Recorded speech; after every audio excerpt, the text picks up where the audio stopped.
ये काम करना पड़ेगा और कुछ ना हो, भजन ना हो तो भी चल जाएगा, पर जहाँ कहीं भी कथा हो रही हो, चाहे वो श्रीमद् भागवत कथा हो, शिव पुराण कथा हो, श्री रामचरितमानस हो, कुछ भी हो, वहाँ कथा में जाना और कथा श्रवण करना और कथा रूपी नौका में बैठ जाना और संसार रूपी भवसागर से आसानी से पार हो जाओगे।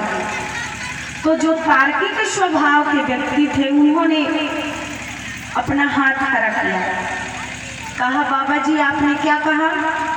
कहा संसार तो भवसागर, और आपको अंदाजा भी है कि संसार को जब आपने भवसागर बना दिया तो भवसागर तो छोटा मोटा होता नहीं है, वहाँ तो महाराज बड़े बड़े नौका की भी पता नहीं चलती, और ये तो छोटी सी नौका, और भवसागर में नौका लेके जा रही हूँ और समुद्र में तो बड़ी बड़ी उछालें आती हैं और एकदम धारा प्रवाह उछाल आया तो नौका तो डूब जाएगी, फिर हमारा क्या होगा? हमारा तो जय श्री सीताराम हो जाएगा। तो क्या करना पड़ेगा? तो लोगों ने कहा गोस्वामी बाबा को कि कुछ और कृपा करो। तो गोस्वामी बाबा ने कहा और क्या कृपा करें? कहा महाराज भवसागर नहीं, इस संसार को भवसागर से हटा करके कुछ छोटा बनाओ। तो गोस्वामी बाबा दर्शन करा रहे हैं, मन संतोष मोह ब्रह्महरणी, मम संतोष मन संतोष मोह ब्रह्महरणी,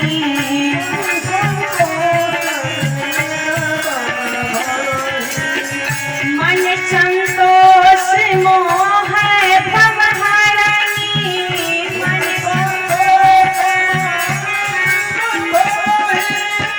राम कथा भव सरिता तरणी,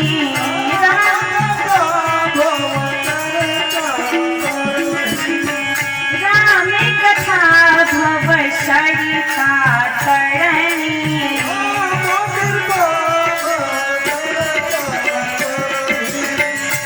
गोस्वामी बाबा ने कहा कि अगर भवसागर से पार उतरना चाहते हो और भवसागर बड़ा लगता है तो जो इस राम कथा को गाएगा, मन संतोष मोह ब्रह्महरणी, और राम कथा भव सरिता तरणी, और सरिता कहते हैं नदी को। गोस्वामी बाबा ने कहा कि उसके लिए ये संसार रूपी भवसागर नदी के समान होगा, जो नदी में तो छोटे मोटे तैरने वाले लोग भी आराम से पार कर जाते हैं, और नदी में तो पानी सूख भी जाता है, कम भी हो जाता है, फिर आराम से तैर के चल के भी लोग पार कर जाते हैं। कहा गोस्वामी बाबा ने कि उसके लिए ये संसार रूपी भवसागर नदी के समान होगा, जो राम कथा रूपी नौका में बैठेगा। पर लोगों का विचार तो हर व्यक्ति का अलग अलग होता है। कुछ लोग और खड़े हुए और आर करके कहा गोस्वामी बाबा से, ए बाबा जी, हमने ऐसा भी सुना है कि कभी कभी तो नदी में पानी कम रहता है, पर कभी कभी बाढ़ आ जाए तो, और बाढ़ आ जाए तो बड़े बड़े गांव को लेके साफ कर देता है, और ये नदी की तो बातें ही कुछ और है। आपने अभी अभी कहा कि उसके लिए ये भवसागर नहीं नदी के समान होगा, संसार रूपी जो भवसागर है वो नदी के समान होगा। तो नदी में भी बाढ़ आ जाए, हम जिस समय नौका में बैठे हों और लेके पार हो रहे हों और बाढ़ आ जाए तो गोस्वामी बाबा ने कहा तो अब क्या करें? लोगों ने कहा नहीं और कुछ कृपा करें, तब तो हम कथा सुनेंगे। तो गोस्वामी बाबा कहते हैं, कहीं सुनाही अनुमोदन कराही,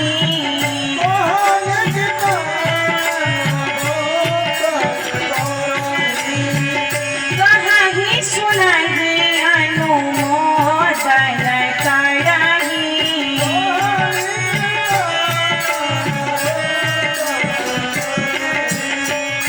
राम कथा भव सरिता तराही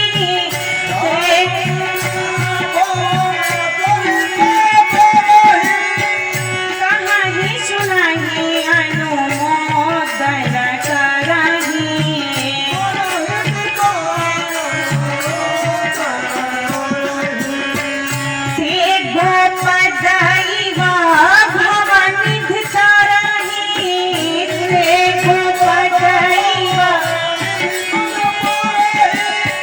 ते गोपदैवा भवनिधि तरही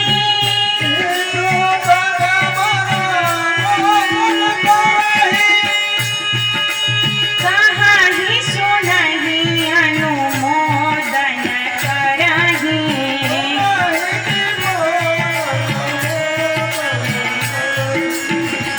गोस्वामी बाबा ने कहा जो राम कथा को गाएगा कहीं सुनही अनुमोदन करही। आप कथा में आके बैठ जाए ये बहुत बड़ी बात है, लेकिन कथा आपके अंदर बैठ जाए, हमारे अंदर बैठ जाए, ये उससे भी बड़ी बात है। गोस्वामी बाबा ने कहा जो इस पे अमल करेगा कहीं सुनही अनुमोदन करही और ते गोपद इव भवनिधि तरही, उसके लिए ये जो संसार है वो गोपद कर दिया। और गोपद आप सभी जानते हैं, यहाँ तो हर किसी के घर पे संभवतः है एक आध तो गौ माता होंगी ही, और संसार को गौ का पैर जितना बराबर होता है, गौ का खुर जितना बराबर होता है, उतना बड़ा कर दिया गोस्वामी बाबा ने। और उसमें कहा लोगों से कि अब तो गौ का पैर तो बड़ा छोटा होता है और उसे पार करने के लिए न तो तैरने की आवश्यकता है, न तो नौका की आवश्यकता है और न दौड़ लगाने की आवश्यकता है, वो तो आदमी आराम से बैठे बैठे भी पार कर जाएगा। लेकिन लोगों ने कहा कि महाराज आपने कहा कि ते गोपद इव भवनिधि करही, अभी भी नाम तो भवनिधि है और यथार्थ चाहे जो भी हो, यहाँ तो सुन के ही डर लगता है। भवनिधि तो थोड़ा अच्छा नहीं लग रहा, हमें भय लग रहा है, थोड़ा और कृपा कीजिए तब तो हम कथा सुनने के लिए आए। तो गोस्वामी तुलसीदास जी महाराज कहते हैं कि यह चरित जे गावहि हरिपद पावहि तेन परहि भवकूपा। कहा गोस्वामी बाबा ने कि यह चरित जे गावहि, जो इस राम कथा को गाएगा, जो इस कथा को सुनेगा, वो संसार रूपी कुएं में नहीं गिरेगा। लोगों ने कहा कि महाराज अब तो आपने और गड़बड़ कर दिया। कहा क्या? कहा कि इससे तो बढ़िया नदी था, अगर हम नदी में डूबते तो नदी में दोनों तरफ बांध होता है बीच में, और बांध के किनारे किनारे घास फूस लगे रहते हैं, कहीं कहीं से इधर उधर से लकड़ी वकड़ी भी दह के आता रहता है, जो शमशान में लोग जलाते हैं लकड़ी वकड़ी फेंक देते हैं, वो भी बह के आता रहता है। तो लोगों ने कहा कि इस कुएं से तो बढ़िया वो नदी था, अगर नदी में हम डूबते तो भैंस वैंस चराने वाले लोग या खेती बाड़ी करने वाले लोग बोझा वोझा लेके बांध पे जरूर चलते हैं, घास वास लेने जाए। तो लोगों ने कहा कि अगर हम उस नदी में डूबते तो आवाज लगाते कि बचाओ बचाओ, तो हो सकता है कि कोई उस मार्ग से जा रहा हो तो वो दौड़ के आके हमें बचाता, या थोड़े देर के लिए घास फूस पकड़ के लटके रहते, या कैसे भी प्रयास करते कि निकल जाए। लेकिन अब तो आपने और गड़बड़ कर दिया, हमें आपकी कथा नहीं सुननी महाराज। आपने कहा कि ते न पड़ही भवकूपा, और कुएं में जैसे हम गिरे तो कोई जरूरी थोड़ा ही ना है कि जिस समय हम कुएं में गिरे और आवाज लगाए कि भैया बचाओ और उसी समय कोई दौड़ के आ जाए। कुएं में तो एक बार नीचे दोबारा ऊपर आते हैं। अब मैं तो गिरी नहीं हूँ, पर हमने सुना है कि एक बार गिरते हैं फिर ऊपर आते हैं, अब तीसरी बार में जय श्री सीताराम, सेवा समाप्त। तो कहा लोगों ने कि जिस समय हम कुएं में गिरे और आवाज लगाए तो कोई जरूरी थोड़ी है कि कुएं के आसपास लोग बैठे हों, हमारा इंतजार कर रहे हैं कि महाराज कब गिरे और हम जाए बचाने के लिए। और गिर भी जाए तो बचाने के लिए बहुत प्रयास करना पड़ेगा, कहीं से रस्सी वस्सी का